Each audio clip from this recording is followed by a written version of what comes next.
지금 요즘에 그 뭐 5.18 문제로 야당 지금 자유한국당이 굉장히 곤혹스럽다고 그럴까요? 드디어 지지율까지 빠졌더라고요. 한국당 지지율도. 근데 여기 그 이제 뭐 민주정신 하면서 훼손하지 말아라. 5.18 시민정신을 훼손하지 말라. 이런 공격에 자유한국당이 속수무책으로 지금 당하고 그게 있는 이제 공국인데. 네. 그게 이거 어떻게 보십니까? 제가 볼 때는 이 모든 게 다 드루킹의 어떤 여론 조작, 꼭 드루킹 팀만이 아니라 다른 팀이 더 있는 걸로 거의 추정이 됩니다. 드루킹 그 여론 조작. 네. 그 여론 조작에 의해서 오늘도 김진태 후보가 토론회 할 때 무슨 뭐 저 오세훈 후보로부터 뭐 우경화 뭐 이런 걱정도 하고 확장성 걱정을 하고 하는데, 그렇게 이미지 씌워진 게 다 이 드루킹 댓글 여론 조작에 의해서 씌워진 것들이 있고요. 5.18 부분도 다분히 그런 면에 의해서 된 게 있는데, 우선 그 앞부분부터 말씀을 드리면 우리 어르신들 60대 이상 분들을 무슨 틀딱이니 아주 비하를 시켜놨지 않습니까? 그렇죠. 네. 그것도 다 이 댓글 여론 조작에 의해서 이루어진 거다. 굉장히 크다라고 저는 봅니다. 네. 60대 이상 어른들이 이런 이야기하면 우리 뭐 젊은 세대들은 굉장히 듣기 싫어하는 이야기 중에 하나인데, 그러나 이건 사실이고 진실입니다. 일단 그거를 알고 그 다음 단계로 생각을 해야 되는 것인데, 이 나라를 이렇게 아무것도 없는 나라에서 이렇게 세운 거는 그분들의 희생이 있었기 때문에. 당연하죠. 뭐 우리 저 이봉규 대표도 마찬가지 아닙니까? 그럼요. 우리 그 당시 어떻게 우리 어렸을 나갔습니까? 때 우리나라가 어땠는데, 그리고 우리가 이제 또 일하게 될 때 어떻게 일했습니까? 그럼요. 이렇게 세웠거든요. 물론 그렇다고 뭐 그것만 가지고 먹고 살 거냐라고 하면 그건 아니죠. 그러나 그 부분을 충분히 존중하고 인정을 한 가운데, 그 다음에 이제 아버님 어머님 이제 시대가 이제 또 이만큼 되면 우리는 그 다음 단계에 또 새로운 가치와 새로운 또 세계 질서도 있으니까 그쪽으로 가는 거 저희들 좀 이해해 주십시오. 저희들도 좀 이제 저희들의 어떤 정서에 맞게 좀 해주십시오. 이렇게 해서 선순환으로 이렇게 접합해야 가야 될 거를 이 댓글 여론 조작으로 완전히 그냥 틀딱이고 이상한 사람으로 만들어 놓은 그런 것들이 있는 겁니다.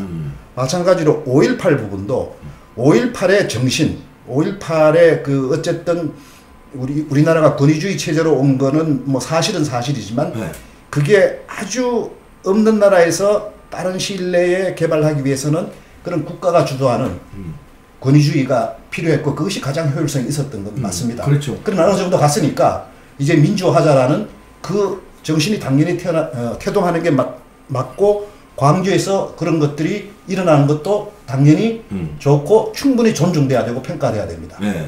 지금도 마찬가지고 그건 또 역사적으로도 됐고, 문제는 거기에 올라타서 사실은 거기에 뭐 기여도 안 했거나 또는 다른 정치적 목적을 자기도 순수한 그 사람인 것처럼 같은 편에 서 있는 것처럼 해가지고 정도 이상으로 이간질을 시킨다든지 정치적 목적으로 한다든지 이런 것들이 문제가 되는 거거든요. 그러니까 그런 건 구분을 해서 봐야 되는 겁니다.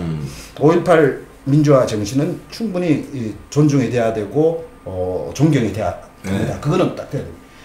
그러나 거기에 뭐 이렇게 실어서 뭐 유공자 명단도 마찬가지입니다. 그냥 5.18 뭐 그 당시 김대중 뭐 내란 음모 사건에 연루가 됐고, 그 이해찬 지금 민주당 대표 그때 연루가 되는 바람에 그것이 5.18 민주항쟁하고 다 연결된 사건이기 때문에 그래서 유공자 인정받았다 이렇게 이야기를 하지 않습니까?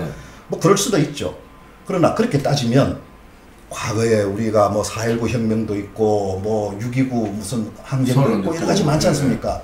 그러면 그것이 태동하게 된 여러 가지 정치적으로 노력했던 분들은 그러면 뭐냐? 예를 들면 형평성의 사람 다 유공자죠. 그러면 다 유공자고 그런 부분들이 있고, 그러니까 이게 오히려 이 정치적으로 그걸 악용을 하는 바람에 순수한 시민정신, 민주주의 정신을 발휘했던 광주 시민들이 거꾸로 오히려 폄훼되는 수도 있는 겁니다. 그러네요. 그러니까 그런 시위꾼들 때문에 광주 분들이 제가 볼 때는 들고 일어나는 건 아니 우리의 순수한 게 왜곡된다. 근데 왜곡되는 초점을 교묘하게 뭐 댓글 여론 조작이라든지 이런 걸 이용해서 보수 우파 분들이 하는 것으로 포인트를 그쪽으로 탁 넘기는 겁니다. 네, 거기에 그렇죠. 올라타고 악용한 사람들은 싹 빠져버리고 그런 것들도 이제 그 광범위한 여론 조작의 큰 문제점으로 일어나는 것이다. 그래서 저는 이 5.18 부분은 이 자꾸 뭐 유공자가 어떻다 이러니까 정말로 그렇게 해서 유공자가 되고 국가로부터 그만한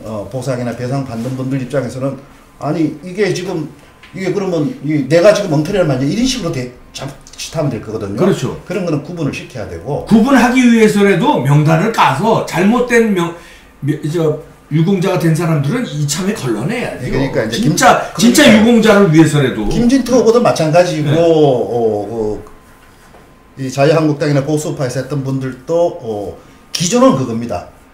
이게 지금 엉터리 유공자들이 있는 것 같다. 그거 좀 밝혀달라 이거거든요. 그런데 그거를 5.18 정신을 부정한다 쪽으로 막 몰고 가는 거예요. 그게 부정하는 건 아니지. 김진태도 그렇거든요. 네, 김진태 후보도 그런 식으로 몰고 가는 그건 아니죠. 그러니까 그건 구분을 해야 된다. 구분을 해서 봐야 되고. 그러나 뭐 시기적으로 지금 그 이야기를 자꾸 하는 건 자칫하면 이 5.18에 순수했던 분들한테 대해서도 이 좀 아주 불편함을 줄 수 있으니까 그거는 좀 정치권에서 좀 찬찬하게 해야 되지 않겠는가 이런 생각이 들고 저 같으면 그러겠습니다. 그 5.18 유공자 된 그 당시 정치 인사들 상당수가 국회의원도 되고 뭐 정부 요직도 많이 맡고 했지 않습니까? 충분히 보상 받았잖아요. 내가 유공자 혜택 내가 스스로 내려놓겠다라고 해야 되는 거 아닙니까? 그러니까. 나는 명단에서 빼주시오. 나 명단에서 빼달라. 그래. 그 순수한 영령들을 위해서 나는 빠질게요. 이렇게. 그게 진짜 순수하고 그게 오히려 국민들한테 공감을 얻는 거 아닌가. 내가 스스로 내려놓는 게 아니지. 근데 안 내려놓고 이제 계속 한쪽으로 막 이제 악용을 하고 막 몰아붙이는 이런 식으로 써놓는 거예요. 그게 문제인데 그게 구분이 돼야 되는데 그게 구분 안 되는 게 지금 조금 안타깝다. 아니 좋은 지적이요. 그게 뭐 비단 5.18뿐이 아니라 세월호라든가 다 마찬가지입니다. 촛불 5.18, 세월호, 촛불 다 마찬가지입니다. 정치적으로 악용한 사람들이 순수한 사람들에 올라타서 인 것처럼 하면서 반대를 주기 위한 어떤 그 이념의 그 도구로 사용을 하는 거죠. 그거를 도구로 사용해 먹은 거죠. 그래서 그 부분을 조금 원색적편으로 발라내야 되는 겁니다. 정치적으로 악용한 것들은 발라내고 세월호 유족들 희생자들 안타깝죠. 그분들에 대해서는 충분히 우리가 애도심과 함께하는 것은 가져야 되는 겁니다. 가져야 되는데 올라타고 악용한 사람 주변에서 악용한 것들 꼭 발라내야 되는 겁니다. 자기는 희생당하지 않았는데 그 주변에 언저리에서 시위꾼들이 모여서 그거를 막 이슈화시키면서 거기서 어떻게든지 밀부터 먹으려는 사람들이 있거든요. 그래서 자기들도 순수한 것처럼 해놓고는 집권해가지고 지금 나타나는 행태가 뭡니까? 아니지 않습니까? 그러니까 그게 아니었다는 게 입증이 되는 거 아닙니까? 이제 그런 것들. 그래서 그런 부분들을 앞으로 구분해낼 필요가 있다. 그러나 이제 우리가 생각할 거는 이 세월호 사건도 마찬가지고 촛불도 마찬가지고 그 안에 나타난 아주 순수한 시대 정신은 당연히 존중하고 그것이 더더욱 실현되도록 같이 노력해야 되는 건 맞는 거죠. 정치적 악용 부분을 그거는 발라내야 된다. 아이고 뭐 저 적극 찬성입니다. 그래서 5.18 명단을 까라고 그러니까 이제 그쪽 이 좌파 진영에서 뭐라고 그러냐면 이제 아니 그 인권 침해라는 거예요. 아니 왜 사생활 침해를 하고 왜 인권 침해를 하느냐, 왜 명단을 깔아 말아 하냐 이런 얘기인데, 아니 그게 무슨 비리 명단이라거나 아니 뭔가 조금 구린 게 있는 명단에 들어가 있으면은 인권 침해가 되겠죠. 근데 유공자라는 건 국가에 말하자면 공을 세운 사람의 명단인데, 아 내 이름이 거기 공을 세웠다고 들어가는 게 그 명단을 까는 게 자랑스러운 일 아닙니까? 내가 유공자다. 그 이봉규 유공자다. 그럼 내가 어디 가서 자랑해야 될 일인데 그걸 뭐 인권 침해라고 그러고 사생활 침해라고 그러냐. 아니 물론 거기에 예를 들어서 5.18 명단에 김아무개가 들어가 있는데 거기 주민등록증 까고 주소 까고 무슨 생년월일 까고 이렇게 까면은 그거 가지고 악용할 수 있으니까 사생활 침해라고 그래요. 근데 5.18 명단에 누가 들어가 있고 뭐 때문에 5.18 명단에 돼 있는지 그 이유가 있을 거 아닙니까? 유공자가 이 사람은 5.18 당시에 이러이러한 일을 했기 때문에 유공자로 선정했다 하는 이 이유가 있을 거 아닙니까? 그 이유만 까면 되는데 그거 까라고 그랬다고 지금 안 까면서 이렇게 오히려 뒤집어 씌우고 말이에요. 예, 그래서 그 부분에 저는 두 가지 생각이 드는데, 하나는 그 정말 순수했던 광주 시민들의 그 민주화 열망, 그 정신이 그걸 하는 과정에서 혹시라도 다치면 안 된다. 그런 거 하나, 그런 거 하나 철저하게 제도적으로 그래 분명히 잘 해줘야 되고, 네. 그 다음에 공개하는 게 가령 뭐 6.25 전쟁에서 희생자분들이나 뭐 월남전 여러 가지에서 유공자분들도 그 명단을 공개를 할 때 어떤 원칙과 기준이 있을 텐데 그런 거하고 잘 맞춰봐 가지고 거기 합당하게 해야 될 것 같습니다. 그래서 이거는 제가 볼 때는 그뭐 유공자 명단 공개하고 그 다음에 공적 내용들 이런 거 할 때는 이 떠벌려서 할 게 아니고 예를 들면 뭐 여야가 좀 사회에 좀 신뢰받는 분들 여야가 공히 추천을 해서 그분들이 조용하게 하고 진상조사위원회 이런 그걸 꾸려서 네, 거기서 사회적으로는 다 공개 안 해도 예, 그분들이 인정할 만한 그분들이 인정할 보고, 우리가 그분들이 제대로 해줄 희망이 있는 분들이 보고 조용하게 잘 정리를 해내는 게 좋지 않겠습니까? 그거 좋습니다. 그러니까 예. 지금의 자유한국당에서도 몇 분 들어가고 예. 바른미래당에서 몇 분 의원들이 들어가면 안 되고 정치인들 들어가면 안 거기서 됩니다. 추천한 분들, 추천한 분이 들어가고 그다음에 뭐 지금 정부 여당에서 추천한 분들 들어가고 해서 거기서 물론 사회적으로는 공개는 안 하지만 명단을 다 봐서 부정확하게 비리 내지는 잘 모르고 들어간 명단이 있으면 그게 몇 명이 될지 그거는 이참에 골라내고 그 명단까지는 안 해도 자 12명이 되든지 20몇 명이 유공자가 아닌데 유공자에 포함됨을 알려드립니다.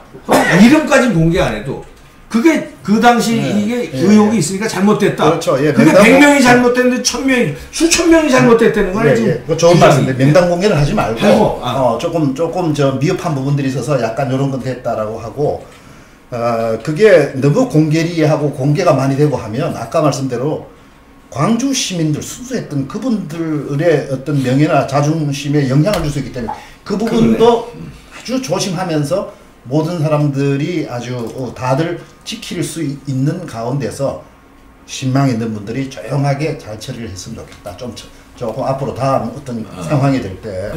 저도 뭐 이석호 평론가님의 동조를 하면서 저 개인적으로는 뭐 마음 같아서는 명단 공개 다 했으면 좋겠어요. 마음 같아서는 뭐 은퇴 같은 건 분명히 있을 거다라는 생각이 들지요. 아니 이게 갑자기 인원이 많이 늘어났다니까. 아니 그 당시에 조사해서 다 유공자는 명단을 했는데 그 이후에 자꾸 불켜서 지금 뭐 8천 몇백 명이나 9천 몇백 명 소리가 나오는데 진짜 그런지 시원하게 좀 유공자를 했는데 왜 명단을 못 가냐. 저는 안타까운데 하여튼 이석우 평론가님은 조금 조심스럽게 설득력이 있네요. 그런 식으로라도 하면 좋겠네요. 무슨 그 진상조사위원회 같은 거 꾸려서 이게 자꾸 이 정치적으로들 자꾸 이 정치권이 그렇습니다. 여야가 어떤 사안이 나오면 그 사안 자체를 제대로 하기에 앞서서 요거를 어떻게 이용하면 나한테 정치적인 득이 되느냐 이러다 보니까 이게 자꾸 혼돈에 빠지고 이러는 겁니다. 그래서 그런 부분들을 좀 국민들이 제대로 아셔야 되고 여론조작 같은 일은 두 번 다시 없어야 되고 그것이 또 막 옆에서 부추겨가지고 국민들을 혼란에 빠뜨리고 다들 국민들이 어떻게 보면 다들 국민들만 피해인 겁니다. 그렇죠. 광주 시민도 피해를 입는 거고 결과적으로. 당연하죠. 문제가 있다고 보는 뭐 또 가령 보수 인사들이 있으면 보수 인사들은 또 상대적인 박탈감을 느끼는 것이고 국민들만 다 피해를 보는 겁니다. 정치인들 때문에. 그래서 이런 부분들을 조금 슬기롭게 좀 조용하게 좀 처리하는 방법을 한번 생각해 보자.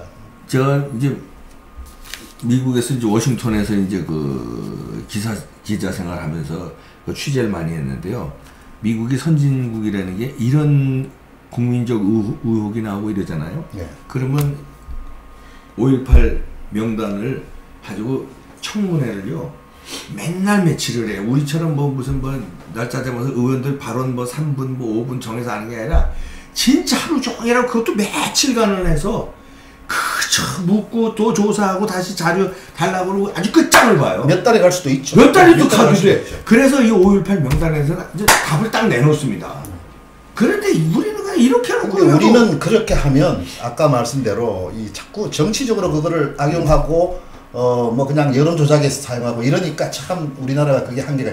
미국은 그런 일이 있을 수 없고 네. 미국 국민들이 이미 어느 정도 그런 걸 거쳐 어떤 네. 나라라고 보기 때문에 그런 게 먹혀들진 않는데 우리나라는 지금 그게 먹히거든요.